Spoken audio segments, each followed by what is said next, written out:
And my thing is to introduce Peter. And I've given this a bit of thought. Most of you won't know that Peter Schweitzer has been a friend of GFANS since before GFANS. So when we wrote the original concept business plan back in 2016, we reached out to some of the best genomics researchers on the planet to form our advisory board if we were to have succeeded in that bid. Peter was one of those people who kindly allowed us to include his CV and took a look at our proposal at the time. And at that time, I told him that I was confident that we were not going to get the funding, and I was right on that.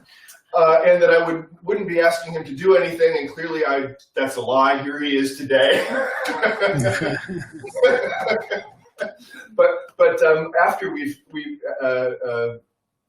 took that proposal and then shopped it around for folks to decide whether or not we'd form a society, we went ahead and did. So here we are having our third AGM. A little bit more background about Peter and I. I think we probably met around 2007 when I joined the Buckler lab at Cornell. And Peter was doing the same role he's doing now, basically. And at that time, within the first 6 months of my being in the Buckler group, Cornell purchased the first Schweitzer sequencers, the GA2s. And I remember working with Peter and his team there to get the bloody things to work. That was a real challenge that we had in those days. And I had the pleasure of working with Peter for another 6 years. I guess it was 2013 that I shifted here to Aotearoa. And many of those years, his office was right next to well, my office was really next to Peter's, actually. And during that time, we did a lot of good work together, but we also became friends. And for me, I missed that. This is what I missed when I shifted. And it's one, it was the friendships really, and not being able to spend Thursday evenings having a cold beverage together and discussing the world of science and things that we did regularly there. And what we have created here with GFANS is in some way reminiscent of that community that we had right there in the biotech building at Cornell. The other thing for some context that I wanted to give you guys is that in 2016, I gave a plenary talk at the eResearch conference here where I described the capabilities of Cornell University in terms of genomic science and computational work in bioinformatics as being essentially equivalent to what we have in all of New Zealand. And this, and I'm not kidding. So when we think about what we have available to us here, it's roughly equivalent to what Peter and his colleagues at Cornell have. And so part of the reason I wanted Peter to come talk to us today is because he's had a long career in this kind of space, and he sits in a spot that's very few other people on the planet sit in, in terms of in the kind of nexus of this genomic science research in many, many ways. So that's my introduction, Peter. And we've had a lot of fun over the years. Yeah, I mean, I can take it over if you want me to. Yeah, so I did start. Well, let's put the slides up, and I did have a few questions, and we'll go with the questions, and it's just going to be a conversational thing. This is not. Whoops, I made it go away. What I wanted to do is make it bigger. There we go. So I've got the slides up here on our screen, Peter. And the first, before we jump into where we're at today, I just think it would be interesting to know, how did you get to working in genomics? So, I mean, you're making me sound real old, and I am. I feel it many days because I've been around, unfortunately, or fortunately, from before PCR existed. So, I remember the days before we even had PCR as a technique. But I mean, I started in genomics roundabout. I started as an immunologist and then went into the genetics of the immune response, so immunogenetics. And that was right around the time that the genome projects were being done. So around in the 1990s and early 2000s that the genome projects were done. And I've always been a technologist, and that's sort of how I ended up being in this field, is I've always been more of a technology person than otherwise. I mean, I'm not a bioinformaticist, that's for sure. And so I've always been, whatever you want to call it, fascinated by or adept at working with the technologies that are out there. And around that time, when the gene projects were being done, I mean, sequencing was it. I mean, everybody was getting into sequencing. That's where, tons of money, the companies, the big companies, Applied Biosystems was the big company then for sequencing. And everything was moving towards sequencing. And I found myself more running labs. And that's how I got into running DNA sequencing. My sort of long ago training was in mathematics and engineering, and then got into biology. But the engineering and mathematics had me go down technology and robotics and processing and things like that pathway. And so I started running DNA sequencing labs and, of course, being involved with all the projects there. Rob and I sort of have a shared past. Before I came here to Cornell and before he came to Cornell, I was at the University of Illinois running their sequencing program. That was actually the first sequencing program I ran, was at the University of Illinois, and Rob was there at the time. I don't think we knew each other there, but we didn't. Yeah, but we found out after the fact that we were both there. And then I just stuck with genomics and have been running these labs for way too long. I came here in 2003, so I've been at Cornell 17 years running these labs. And I welcome questions from anybody. I'm happy to make this as just a discussion, as if we're sitting having coffee. I mean, here in Ithaca, we'll be having a beer in the afternoon.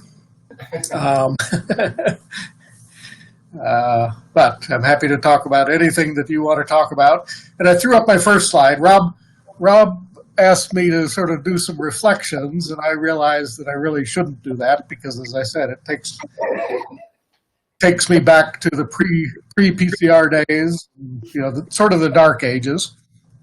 And you don't want to listen to an older guy say, oh, you guys have it so easy these days. I remember when we had to do it, this way. Yeah. So you don't. We do. I remember having to do it this way. Yeah. Yeah. Well, some of us remember those days. I mean, I dug this out as I was sort of cleaning out my office because we moved everything around here at Cornell. And this was bioinformatics in 1990. This was the gene we were working on. And basically it's just annotated all over the place with PCR primers. We were using PCR at this time. And products and where the introns are, they're indicated there, and how big are they, who knows, things like that. And so one of your questions was, the projects that were rewarding or have been rewarding for me. Yeah. And so this one here, the one that I'm showing with the bioinformatics, is probably the biggest. I mean, it's a long time ago, so it's sort of faded from memory. But this was before there was a mouse genome. These are mouse genes. And we were just simply trying to identify what the mutation was. We had a mouse strain that had a mutation. We actually had 2 alleles, so we had wild type and 2 mutant alleles at the same locus, but we had no idea what it was. It was just defined by a strain of mouse. And so this depiction here is turned out to be the gene. And so we worked on this for a number of years trying to identify what the gene was, and sure enough, somebody mapped the author of this paper, James Matthews. He's a Welshman, and we got to know each other very well because he cloned this gene and then mapped it basically right on top of the place where we were looking for this mutation. And so we put our heads together and went to that mutant mouse strain and identified the 2 base changes that were responsible for these mutant phenotypes. So that's, that was the biggest, most rewarding thing, just because we spent 2 or 3 years on this one project, and certainly worked well to identify what the gene was, and then turns out it's a phosphatase. So it's messed up the immune system, immune response in these mice, and it was a tyrosine phosphatase. But if I can go on, so I am we do run the genomics facility here at Cornell, I do, and really everything is sequencing these days. And so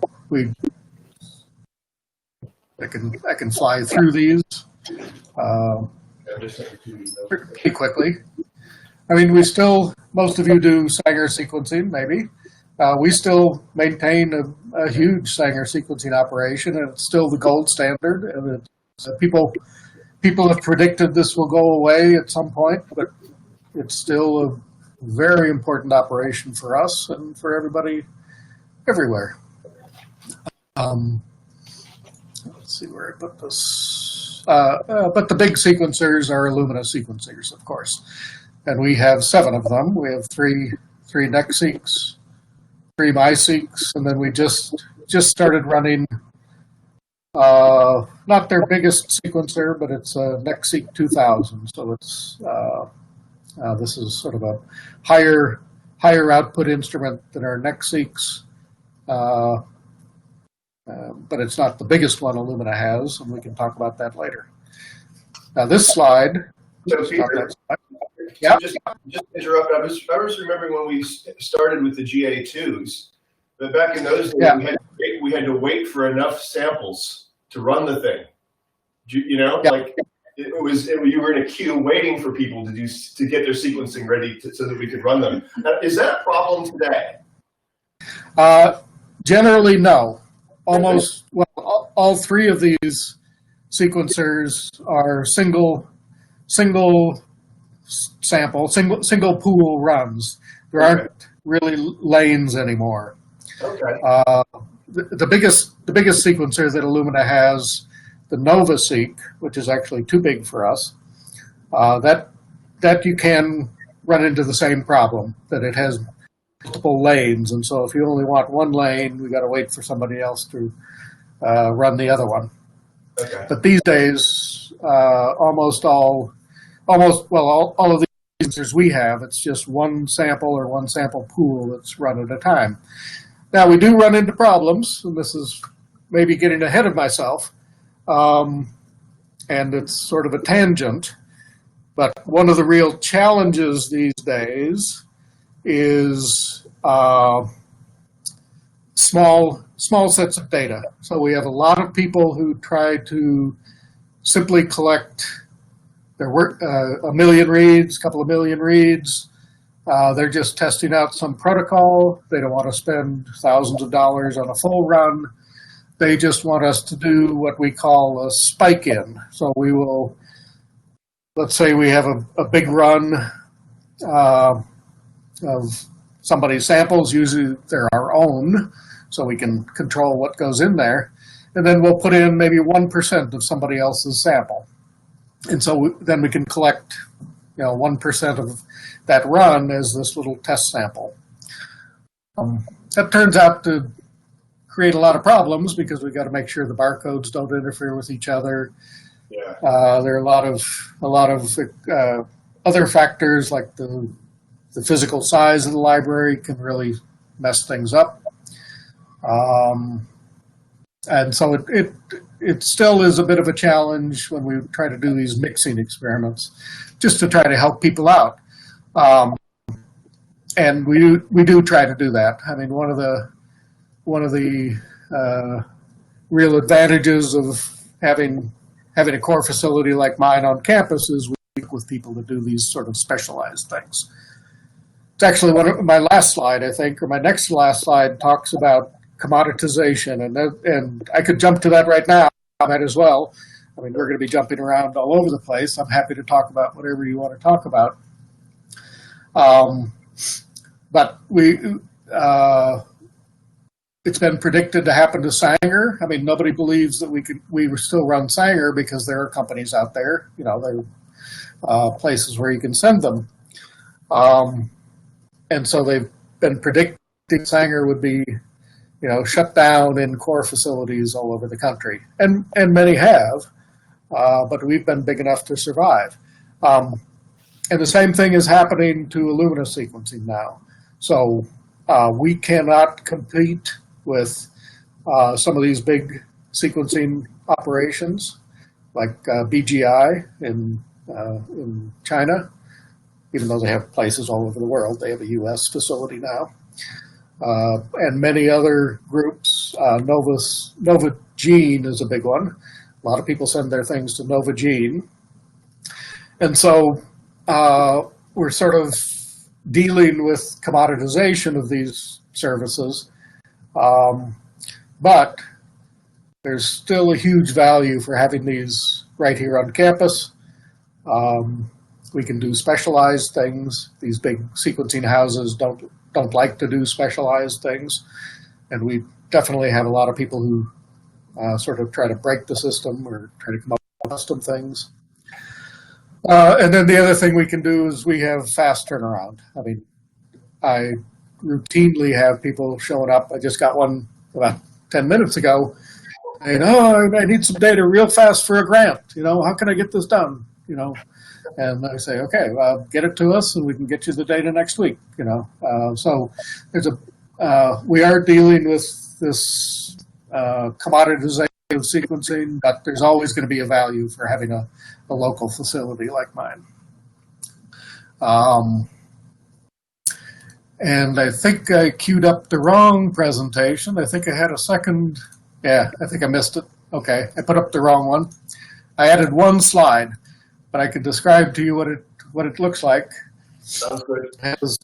It has T-Rex, and it says, and it has microarrays and SNP chips and cloning and things like that. T-Rex is the beast, or next generation sequencing is the beast that destroyed a lot of different technologies. And that's true these days.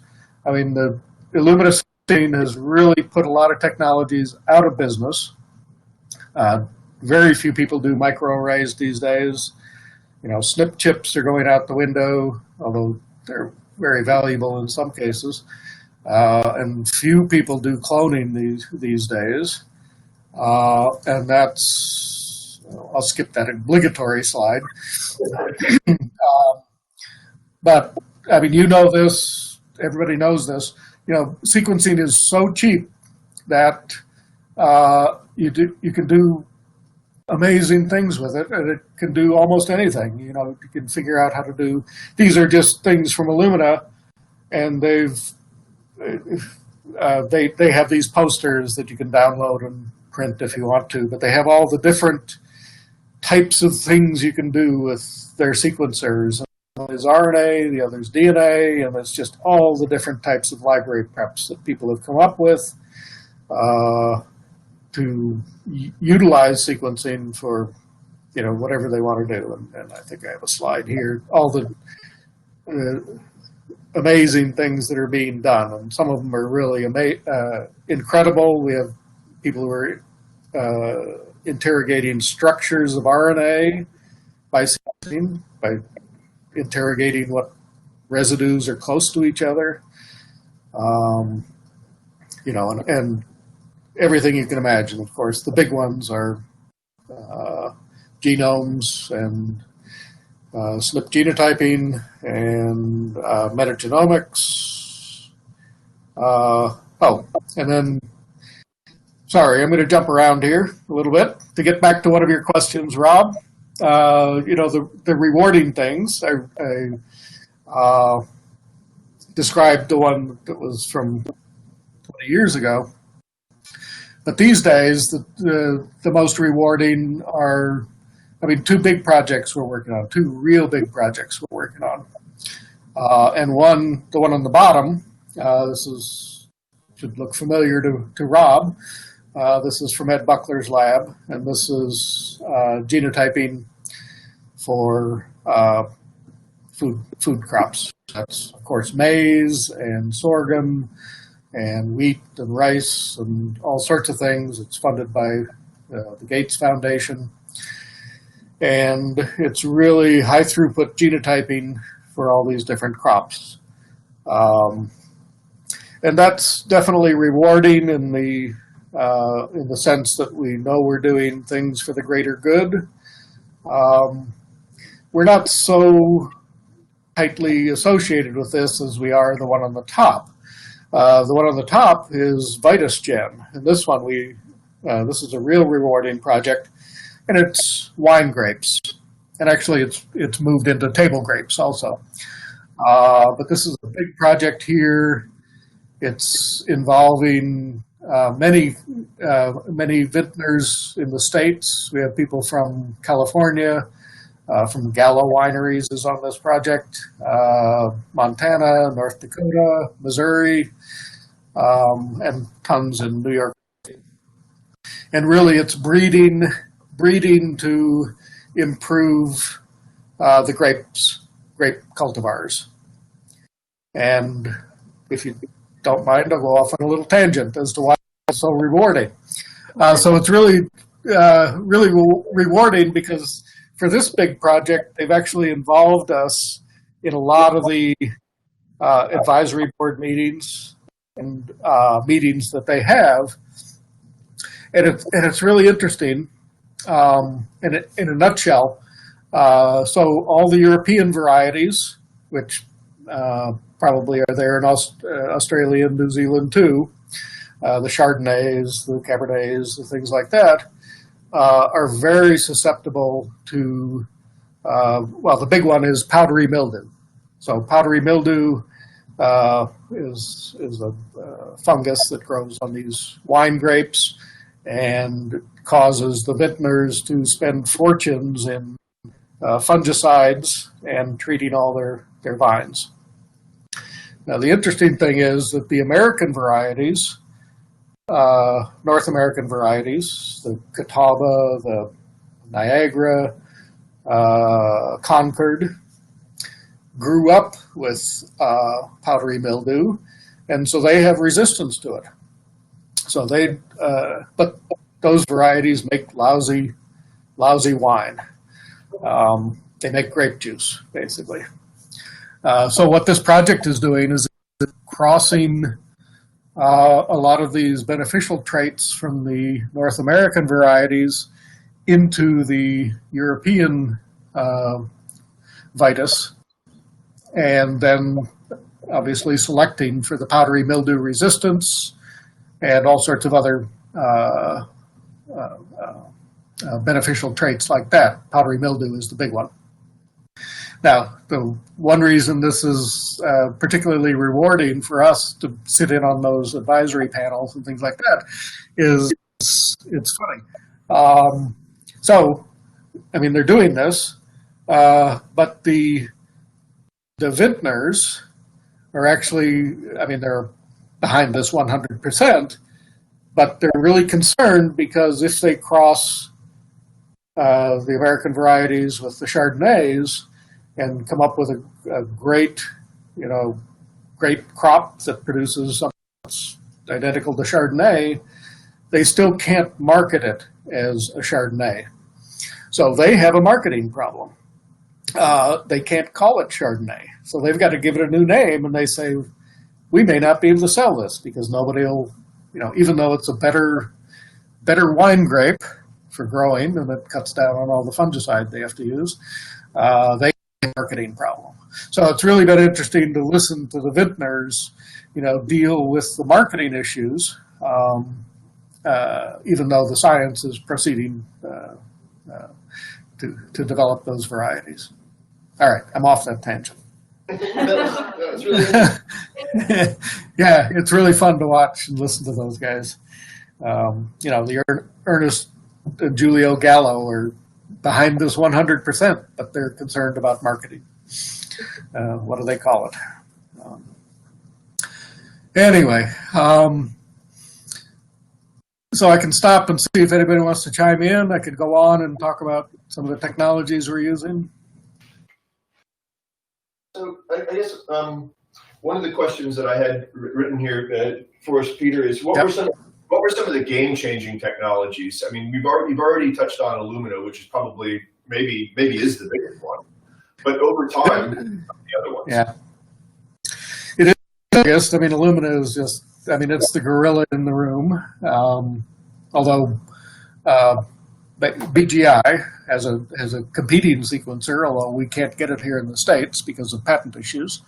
But it's Illumina, and then the other big one right now, and I can switch to those slides if you still have the slides up.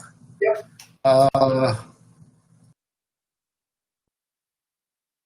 It's these microfluidics.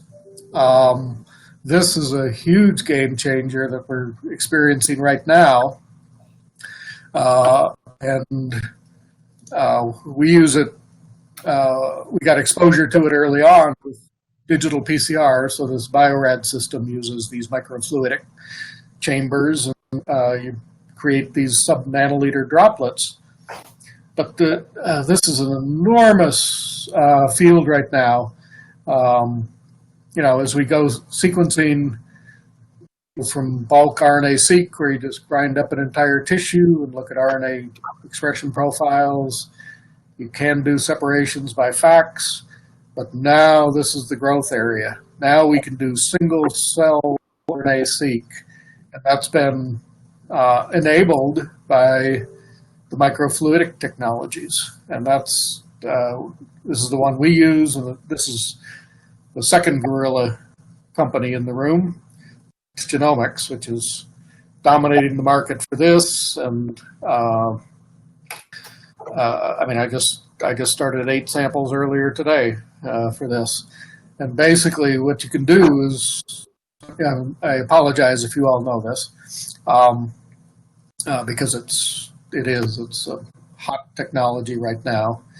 The simplest thing is you put in single cells. They get encapsulated with these beads from 10x Genomics, and each bead has a unique molecular tag. So you tag all the RNA from that single cell, but you do it for 5,000 to 10,000 cells simultaneously, and you sort of isolate everything, and then you sequence that, and in addition to the RNA, the cDNA that you're sequencing, you get that tag, and so you gather all the cDNAs that have a single tag on it. You know that came from a single cell, and another tag comes from another single cell, and so you get these data sets that are just mind-boggling. Does the chemistry happen within the droplet, like the making of cDNA and so on? Yes. So inside the droplet are oligo-DT primers. They're stuck on the surface of the beads, and so the RNA gets captured on the surface of the bead, and the first RT reaction happens right inside that droplet. That's so cool. Yeah, and then you break it open. That cDNA is tagged, and everything else is just done in bulk. And you get these data sets. I think I've got one zoomed in here. And this is an old one we did. This is very old, but I understand this one, so I use it as an example. These are peripheral blood cells, and they get put out into these plots where they're grouped by similarity in expression. So all these cells up here are similar in their gene expression profiles to each other, and so they get segregated out into these little clusters. And similarly, these are all similar and get clustered together by the software, and you get these little clusters of things. And I have a feeling I threw it out. Yeah, I did. I mean, some of these are incredibly complex when you look at brain tissue or very complex tissues. But what you can do in the software is you can look at these clusters and see what's expressed in them. And so in the panel, I mean, I'm an immunologist by training, so I know these things. If you look at these immunoglobulin light chains, you get little heat maps, and it may not be obvious, and they don't show up great.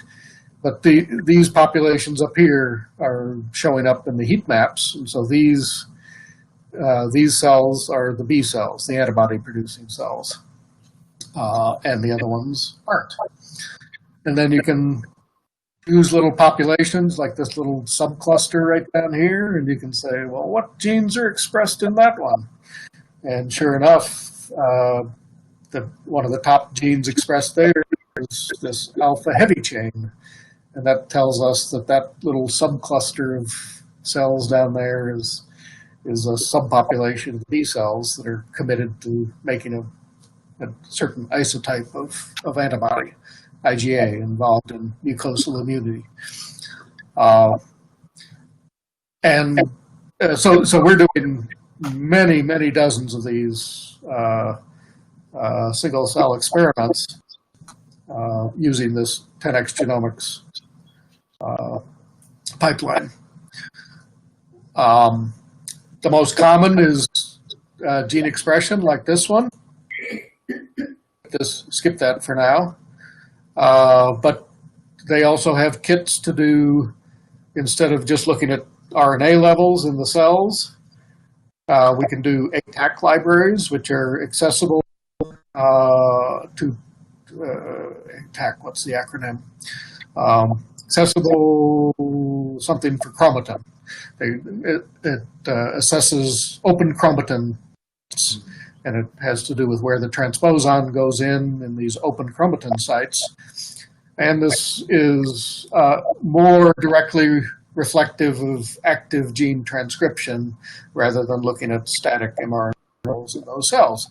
But we're doing these, and you can get these profiles where you get these active chromatin sites, and in this plot down on the lower left, each row here is a single cell.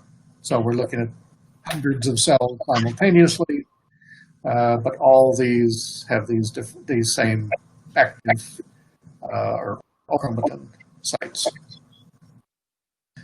And then, I mean, this company is an amazing company. Let's see what the next slide is. Yeah, so they've just come out. A lot of people want to do both at the same time. They want to do gene expression and chromatin on the same cell. Well, they just came out with a kit for this. So you put in a single set of nuclei now. This starts with nuclei, goes into the instrument, into this microfluidic device, and out the other end, you split it into two, and one you get a library for the mRNA, and the other library is this open chromatin library. And so you can do the same thing in an individual cell. You get both readouts from the same cell. It's really remarkable. What's the next slide? Oh, yeah. And so that's really, I mean, this is the transformative thing right now, is the microfluidics allowing these, interrogating thousands of cells simultaneously in heterogeneous mixes.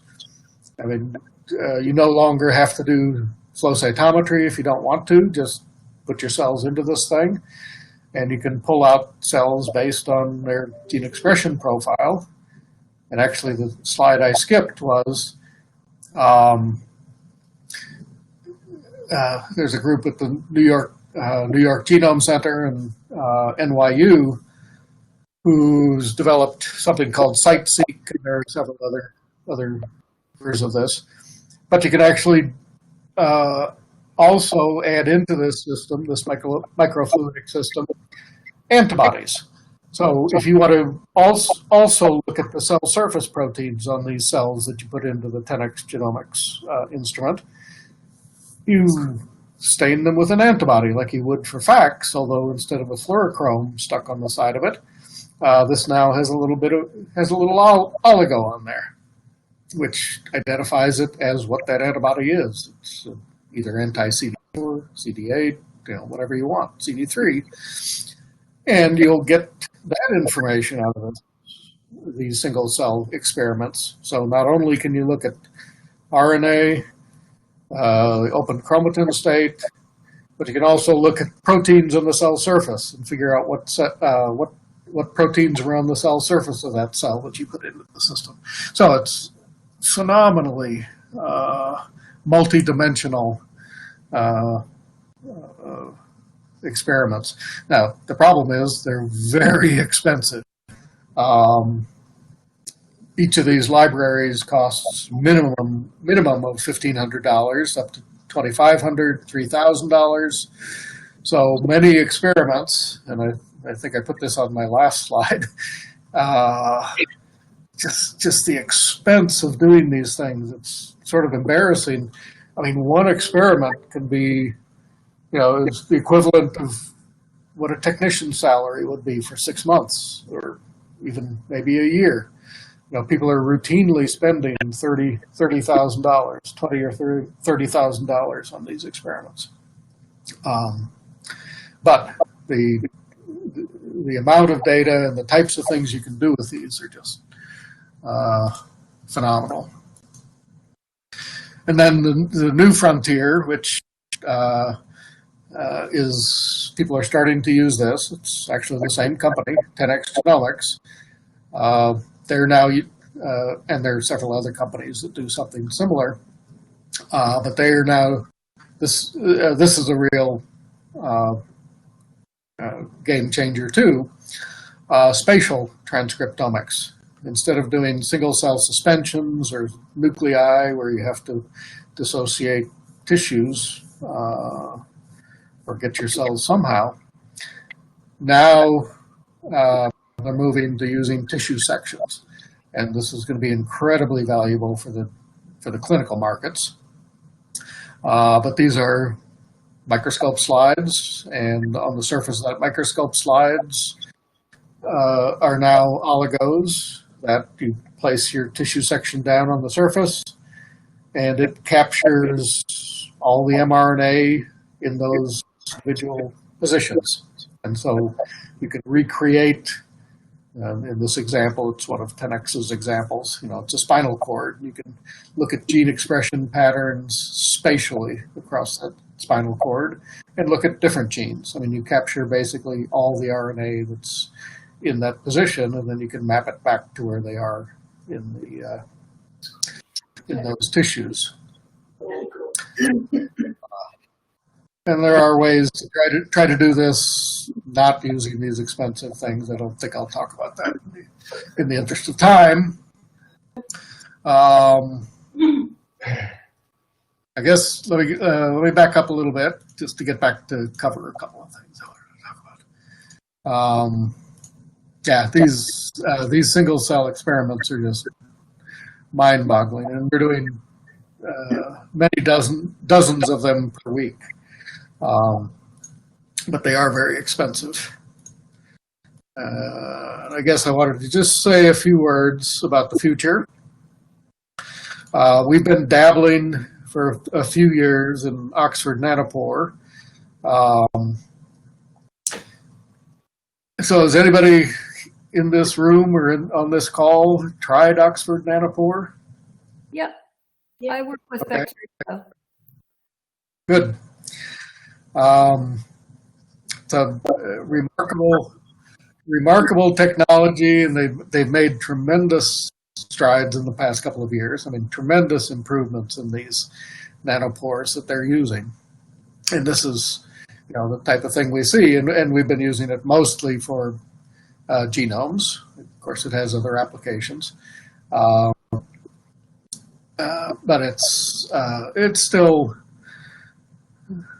still has a considerable number of drawbacks to it. I mean, it's the error rate is still a drawback, but we do have people who are really excited about these long reads. You get 100 kb reads, 50 to 100 kb reads. It's a minor fraction of the reads you get, and they have error rate, but these are incredibly valuable.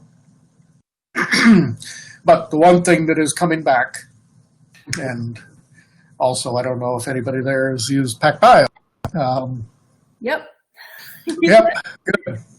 Well, I think we are finally going to get one here at Cornell.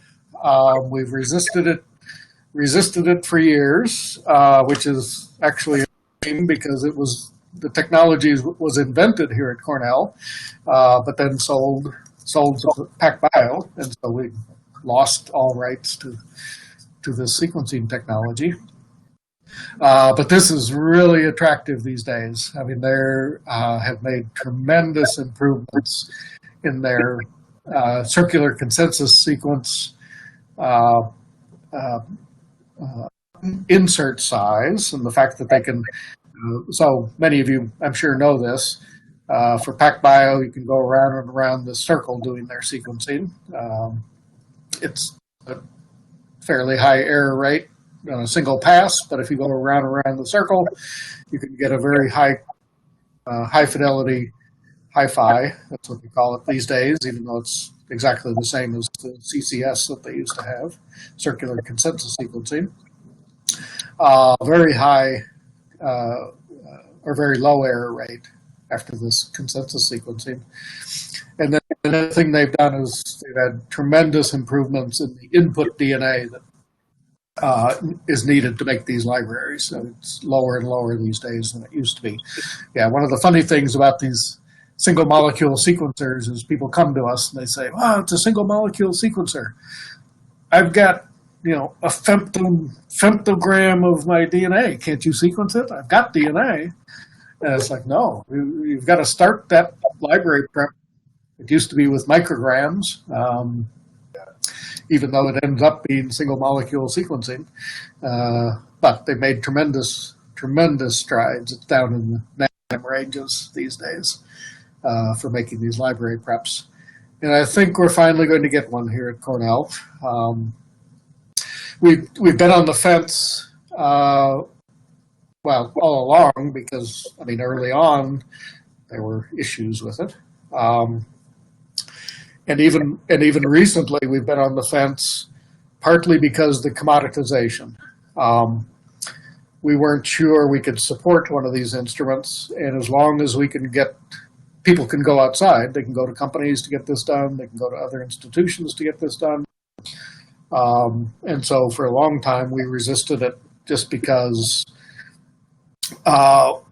we thought this was going to go down the commoditization route more than anything else. But we have a lot of people on campus right now who want to start doing this, so I think we're finally going to get here. So I think this is going to be a real fun thing in the near future.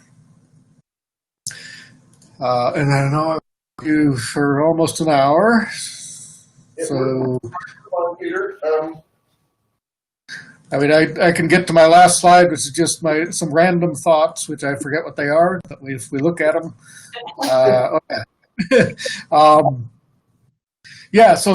So I had some last thoughts that I threw in here, and some of them we've touched on. Two of them we touched on, I see.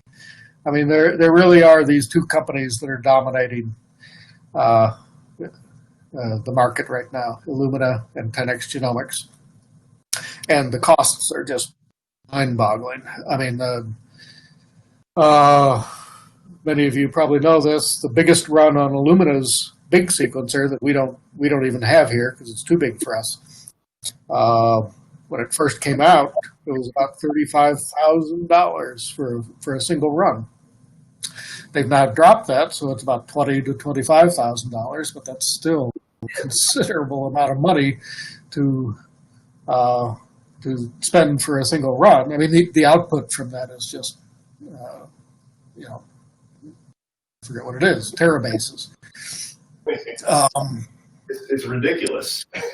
Yeah.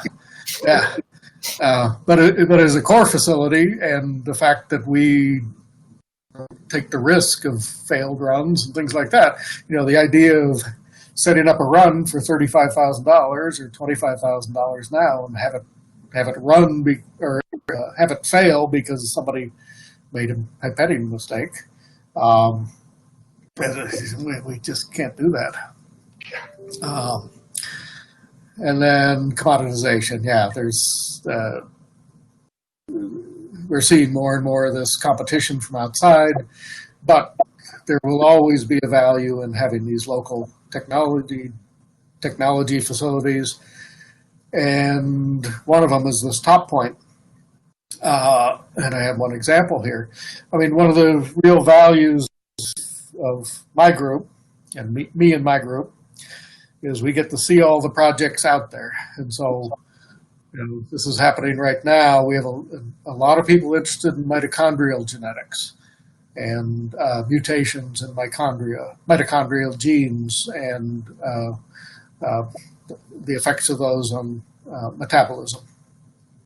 And you would think that sequencing mitochondrial genomes would be simple. It's a 16 kilobase genome, tiny, smaller than a bacterium, but it's actually really difficult, and because it exists in a cell with a eukaryotic genome, and so any DNA isolation protocol, 99.999% of the stuff is genomic DNA,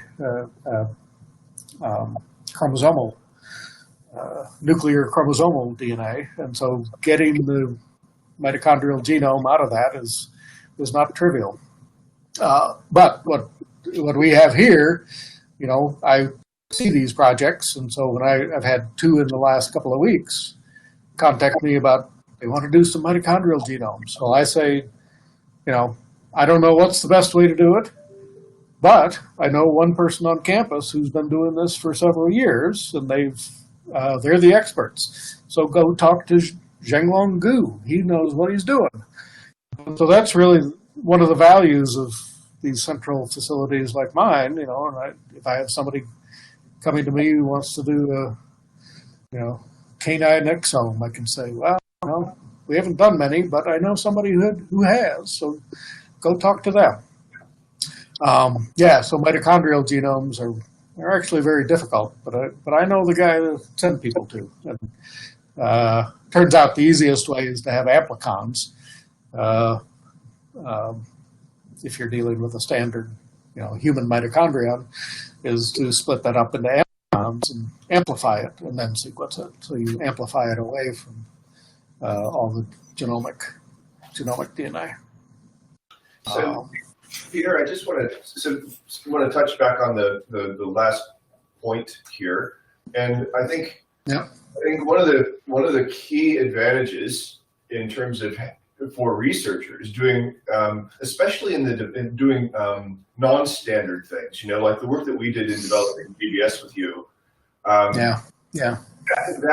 That is absolutely invaluable to have a local facility where you can work hand in hand, right, to do something that's different. And over the years, of course, we've done a heck of a lot of GBS, and Robin and I do that for a living. But every time we go someplace, it's the same story. Oh, well, we're not sure that we want to run this necessarily because it's different, Exactly. I'm sure everybody there knows the GBS story with respect to Cornell. So every time we get a request to do GBS, we give them a list of people, and you're on it, Rob. Go talk to Rob. He can do it because we can't. We got sued. But you're absolutely right, and we have people trying to come up with new protocols all the time, and they just need a little bit of data to validate what they're getting, and that's where we do these small spike-ins, we call them. We can collect a little bit of data and get help people out. We also, look at their sequences and tell them, no, that's not going to work. This, that, or the other thing. In addition, for this stuff, it's that turnaround time, right? So if it's a small experiment that you can get done in a week, and then the person that's doing the methods development has some answer, right? And so you can't do method development if it's months of weeks or months in turnaround time in any efficient. You can't do it in any efficient way. So that I think is something that just a point that I wanted to bring out, that it's this kind of thing. In order to make the next new thing, you actually need a partner like you guys there, Peter, to make it work. And the other thing, go ahead. Go ahead. So the other thing is back around to Sanger sequencing, and how it's so we have a Sanger sequencing facility at Massey here. But sometimes when the people that are making decisions say, well, all of sequencing is going to be commoditized, that's not true in every case, right? So it's really important to have a local facility in some cases for things like Sanger that's not really so much commoditized. You can take it downstairs and in a couple of days you get your answer. Again, it's a bit around timing. So those are some points I wanted to bring out to this group, because it's a little bit of a contrast in some ways to what we're hearing in terms of decision making. Yeah, and we've got a meeting next week that Illumina is coming in and giving us a talk, but they did send out a survey to before the meeting, and I would say about half the respondents, out of about 50 or 60 people who responded, said turnaround time is paramount for what they're interested in doing. And it is. And that's one reason our Sanger operation keeps going, is the turnaround time. That they can get, they know they'll get their data within a day, sometimes the same day, depending on what the timing is. And that's what they love. And they love being able to come to talk to us. Now, they can't do that right now because we've shut down our labs, or locked our doors, basically. But people like having somebody here that they can walk in and say, oh, this isn't working so great. What can I do to improve it? Thanks, Rob. Yes, that's what I just. It's been really great, and I just think it's. We want to make sure that people, if anybody has any questions or comments, we've got a few more minutes left, and we just want to open the floor if there's anybody that wants to say something. Can we get the visual back up? Oh, can we? Yeah. I'm gonna get rid of the slides, Peter. Okay. I just had a request. There are some slides that I didn't get to talk about, but you have copies, so you could look at them. There are a bunch of library prep types that we do here for high throughput. One thing I'll say, give me 5 seconds. We've actually had people come through and say you sort of have to think about the sequencing these days as being free, and actually it is. The cost per base is just infinitesimal, but it's really the library preps that are the expensive bits these days. And so anywhere we can make inexpensive library preps, that's where we try to put our efforts these days, and that's what GBS had going for it. And we've had to switch to some different things. So I'll stop there. Does anybody else want to ask anything of Peter before we let him carry on with his Friday afternoon? Kia ora, Peter. My name's Simon Hills. I do quite a bit of work with small, squishy, and spineless things. So I was wondering if you had any commentary on the how sequencing has evolved for those non-model systems, and where we might be going with those things that tend to be difficult because they're outside to some extent our known biology. Yeah, we've certainly dealt with those, and it's largely driven by what you want to do with the data. I mean, if you want to get a complete genome of these things, then the recommended thing these days would be to do both Illumina short read sequencing, but also, if you can, PacBio, the PacBio high fidelity reads to get those long contigs. That's definitely the recommendation these days for completing a genome. If you wanted to do, just identifying SNPs, finding polymorphisms that you can use later on, then there's some very inexpensive preps for, making Illumina sequencing libraries, and Illumina sequencing is fine for that. It also depends if you have any closely related organism that has a genome. That's very valuable if you have something that at least is similar, so you can tie your reads to. So yeah, it's driven a lot by what you want to do with the data, but definitely, and sequencing is so cheap these days. You can just do shotgun genome sequencing with short reads.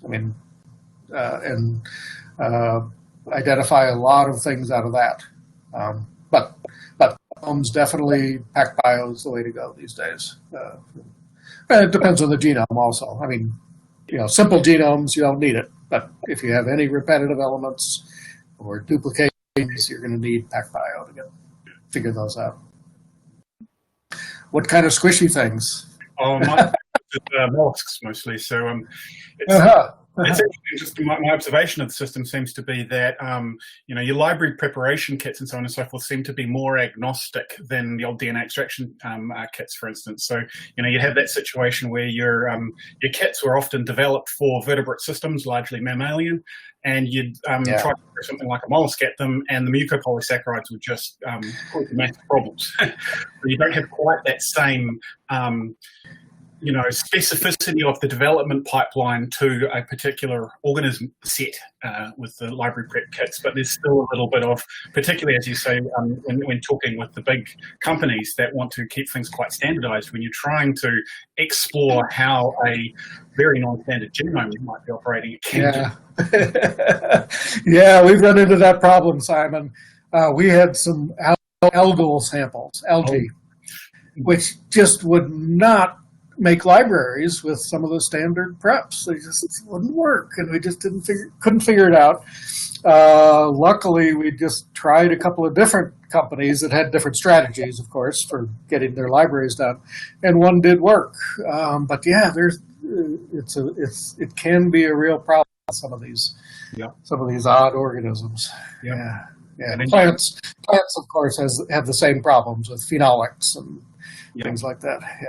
Yeah, and then doing mitochondrial sequencing, we've tended to do skim sequencing of 40, 50 individuals on a run and get mitochondria out. But every now and again, one sample will not give you a mitochondria. But plenty of genomic DNA, no mitochondria, no reason.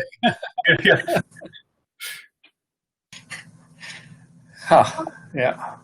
I've got a question. So you're really recommending PacBio at the moment for the long reads over nanopore.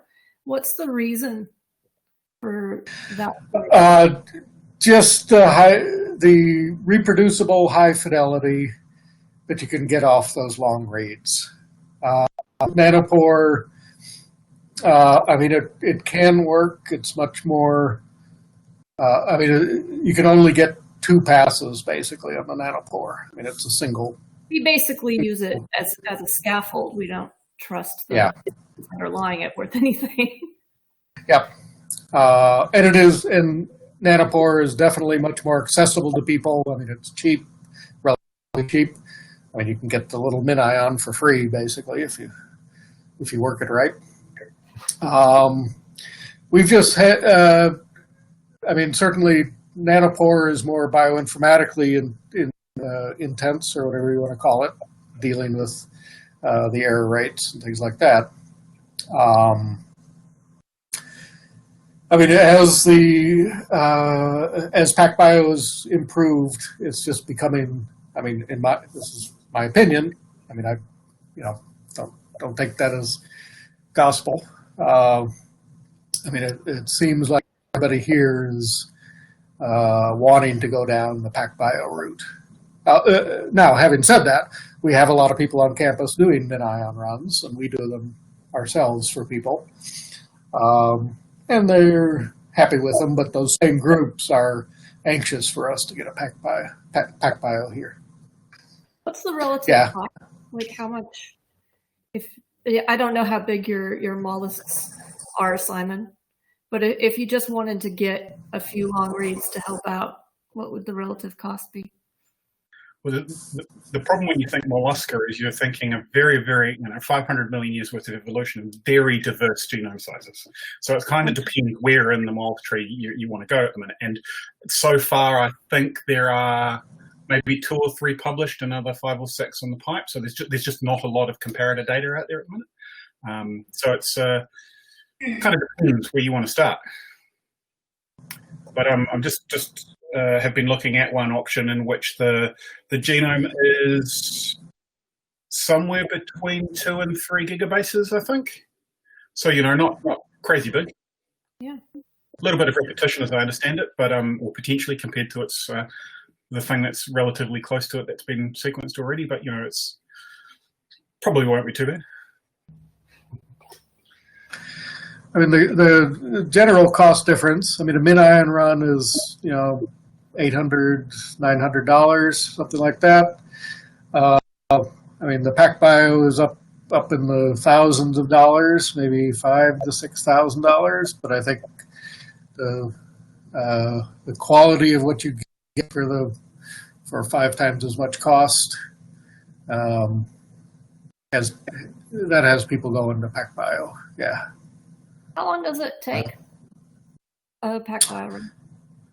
I mean, it's probably weeks beginning to end from DNA to making the libraries to, that's if you have a dedicated instrument. I mean, the one problem that people are running into now, especially like here on this campus, where people do send out their DNA to other places to do PacBio sequencing, is these other places are overwhelmed. And so it can be a month or 2 before they get their data from these other institutions or companies that'll do PacBio sequencing. So that's the other reason that people want it here on campus. At least we'll have a little bit better control, and the expectations are that we'd be able to do it faster. Yeah, I mean, I think beginning to end, if you're running it by itself, it could be just a couple of weeks to have it done. Yeah. I work in a very different space. I do pathogen genomics for diagnostic and tracing purposes. So things like turnaround time are extremely important. Control over the process. I mean, different bacteria can just completely fail with most kits. I've had issues before with trying to outsource sequencing for metagenomics, and the company decided to normalize all of our samples using some process that they wouldn't explain, and managed to get equivalent reads from our blanks by going to some crazy lengths to manage to pull water out of that stone because they thought it was a real sample. Yeah. It's just been some real challenges with the outsourcing. Yeah. As I said, it sort of depends on what you want to do with the data. I mean, diagnostics, if you know what you're looking for or have a good idea of what you're looking for, I mean, the MinION is great for that. I mean, because you can get your data in real time. I mean, you can, as the thing is sequencing, it can be, doing alignments and getting new data. I mean, that is a real advantage for the MinION. That's a niche. That's a niche for MinION that is ideal. Yeah. it's huge right now in the COVID space because the genomes are so small and it's amplicons that you can actually run so many copies of it that it actually negates the error rate. Yeah, that's right. Yeah. Good results very quickly. Yeah, I don't mean to denigrate MinION. I mean, it has definitely. I work in a different realm. It has different rules. Yeah. But it's always fascinating to me to see what the state is for eukaryotes because I just don't get exposed to it very often. The two follow different paths. The 10x single cell stuff that you're talking about looks like it would be amazing for metagenomics. And I'm surprised more people don't use it for that. Yeah. Cost. The micro people don't have that kind of money. Yeah, that's right. But it looks like it would be brilliant. We've kept Peter pretty long. And I think it's been great. It's been a big G-Fans thank you. We really appreciate your taking the time, Peter, and talking with us. It's been really wonderful to see you. And it's been great to see you, Rob. And love to Robin. Yeah. She's right here. So we'll be in touch because there's some traditional things that we do here at Aotearoa, including sending a koha, a thank you, and you'll hear from me soon. So thanks again, Peter, and thanks so much. Thank you. Good to talk to everybody. Okay, bye-bye. Bye.